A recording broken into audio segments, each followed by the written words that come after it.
Yo, welcome back to the channel, yo. And you can see, there she is. It's new Bidite Day. All right, big unit cycling back at you. And today I'm gonna present to you a 1,000+ kilometer review on my Winspace T1550.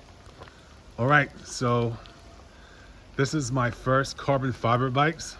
I'm used to riding alloy drop handlebar bikes, so made of aluminum and titanium alloy bikes. So I decided to go for this bicycle because I was looking for something for performance, and that's going to give me an aerodynamic advantage, something that's going to cut the wind. And I've built this bike up. Well, I didn't build it up. The mechanics did that for me, but I've optimized majority of the components on this bicycle for aerodynamic performance. All right, so this bike is an aerodynamic race bike for enthusiasts who's looking for speed or who crave speed, and it's definitely for an elite amateur or pro cyclist trying to save watts and win those races. All right, this bike is laced up with the T800 carbon fiber.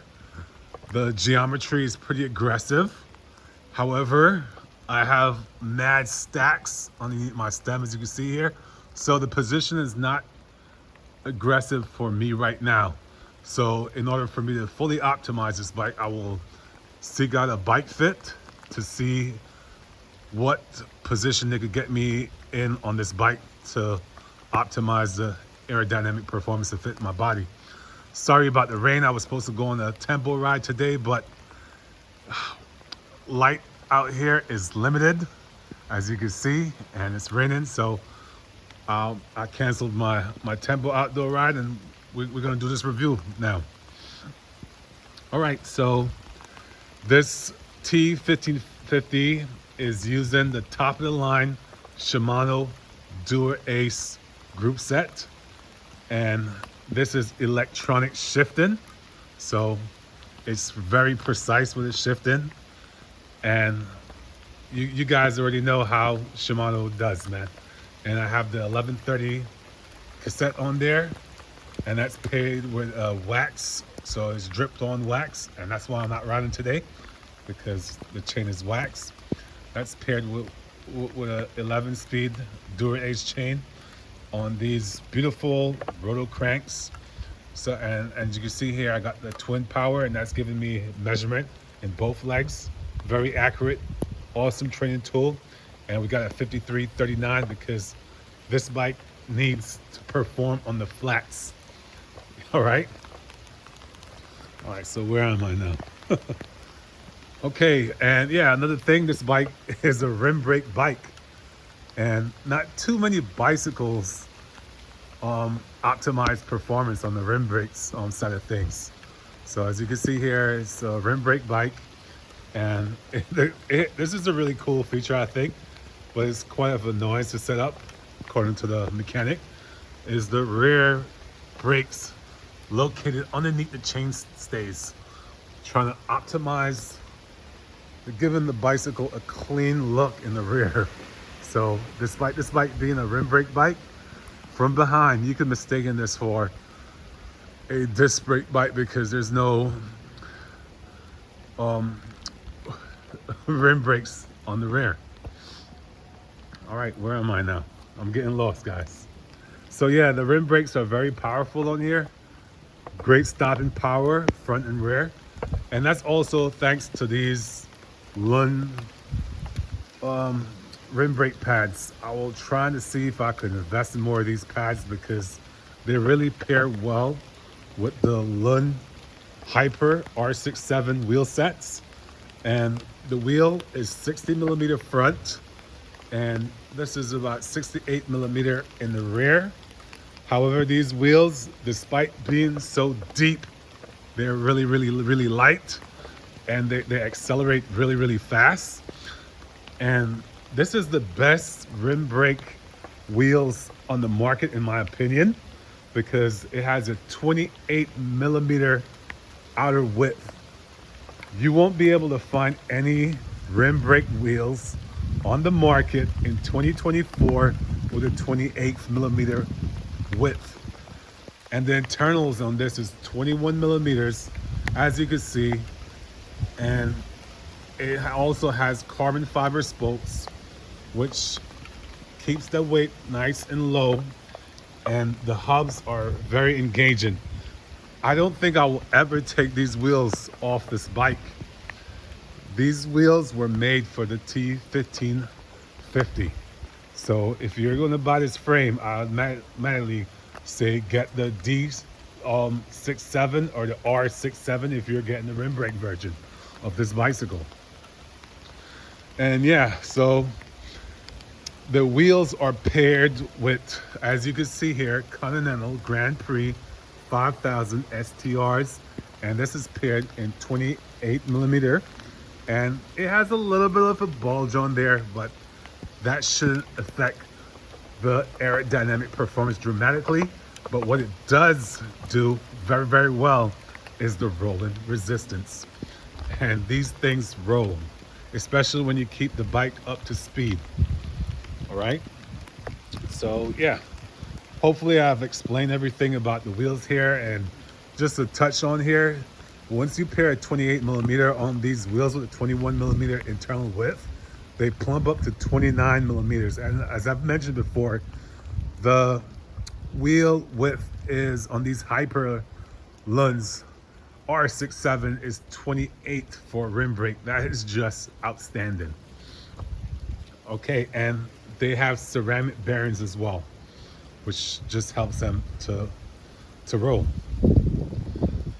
However, in the future, I think I'm trying to wear these 28 millimeter tires down, and then in the spring I'll go to 28 millimeter ASTRs for my spring classic races, and in the summer I'll come down even more to a 25 millimeter Grand Prix 5000 STR, which should plumb it up to 26, and that will sit nice and pretty on the rims.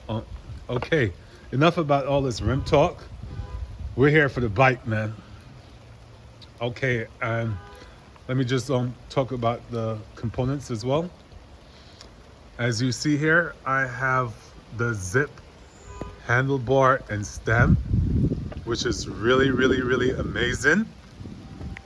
And I have a 42 handlebar on here for aerodynamic performance. And it's a flat top handlebar. Really, really cool. And the stem is a 140 millimeter stem. The reason I didn't purchase the integrated handlebar set is because I need to get a fit first, but that's definitely coming on here. Next, I will cop the Lund handlebars just to go with this bike to clean up the integration and make it look a lot nicer. All right, let's talk about how the bike handles. All right, this bike handling feels like a regular road bike. You don't have that clunky that many other reviewers talk about. The aero bike isn't as nimble or isn't as agile. This bike does it all. Whenever I'm cornering with this bike, it corners better than my other two previous alloy bikes, and it requires very little input from the rider. You know, so previous bikes I've ridden cornering at high speed means that I'm physically like leaning and stomping on the outside pedal to just keep the bike upright. With this, you don't need to put that much of a rider input on this bicycle, especially when you're cornering at high speed. So if you're doing crits, and let's say you want to corner at 39 plus kilometers per hour and a 45-degree angle turn, those are really, really tight turns. I believe you should do that with this bike, no issues, especially on wide tires. All right, let me see what next I should be talking about here. All right, speaking of handling, the bike also descends, man, pretty well. I haven't been descending a lot on this, mostly short descents and like shallow descents. But I did a few descents and I think I've got up to like 80 k's per hour on this, but it was a really, really short descent. And like I said, at the moment, this bike really, really isn't optimized for my body as yet because I still have the stacks. So once I got that fit dialed in, I will get a bike fit next. That's will be the next upgrade besides the handlebars. So I could really, really get dialed in on the bike aerodynamics. All right, so descending is very, very stable. You feel secure and it descends very quickly with the aerodynamic truncated fall shape on this frame. Big difference that I feel on this bike is whenever I'm sprinting, it's like when I clank the pedals down here, normally on my alloy bikes, it feels like this area of the bicycle dampens the vibration on one of them. And one of my other alloy bike is so wobbly. Whenever I'm standing up, putting down torque and power in the bike, I really, really don't feel safe sprinting. With this one, whenever you stand up and you decide to go for a sprint, it's very responsive. On the first, second pedal stroke, you feel that power just going into the bicycle, and this rear triangle right here just stiffen up. It's like a muscle contracted. It's like clack, clang. And yeah, there's no wobbling in that rear triangle when you're sprinting. And I really, really, really like that about this bicycle. All right, what else I need to talk about here? So yeah, so whenever you throw down any type of anaerobic power or surges on this bicycle, it does it well. All right, and that all leads to how stiff this bicycle is. It is very, very stiff in the bottom bracket area, and I've noticed this compared to my other bikes that I've ridden. The bottom bracket area, it doesn't wobble like side to side. It just stays straight, and this is really noticeable when you're on the indoor trainer, and you can feel this going up climbs and whenever you're standing up on the bicycle. So this makes the bike very, very responsive, and it feels like every single watt that I'm putting through this pedal is making the bike is propelling the bicycle forward. All right. I keep hearing other reviews about this bike saying it's aggressive and stiff. Those statements, while being true, shock me in how comfortable this bicycle or frame is. And the seat post with the deep truncated airfoil seat post, I just find it very comfortable. When I'm on my indoor trainer, this seat post goes left and right. It just sways left and right, and I'm assuming it's the same thing on the road. I did have a little bit of trouble of seat post slippage, and that's because I had the seat post so high that it was a little bit over the maximum limit. So I just put it a little bit down below the maximum limit, and it's been okay ever since. So that's just a me problem, okay? But other than that, it's been good.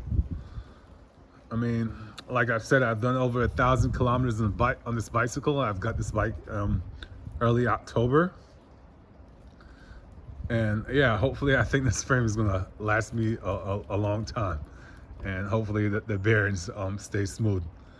And yeah, all right, so what are the pros I like about this bike? The pros of this bike is one of two options to get an aerodynamic bike in a rim brake format. And like I said, you could only get that done with the Pinarello Dogma F and this bicycle. There's no other rim brake bikes that you could get an aerodynamic bike from in 2024 today. That's it. So it was a no-brainer to get this bicycle for me. It was either this or I was going to get their Agile. I really like the design language of that bicycle as well, but that's only in the disc brake form. I may still get it because I really do like this this T-shaped design on the rear triangle. I think it looks pretty cool, and Winspace has its own design language to me. I mean, once you see this silhouette of this bicycle, you know it's a Winspace bike. All right, another pro of this bike, despite this bike being aerodynamic, the bike is very light. It feels light.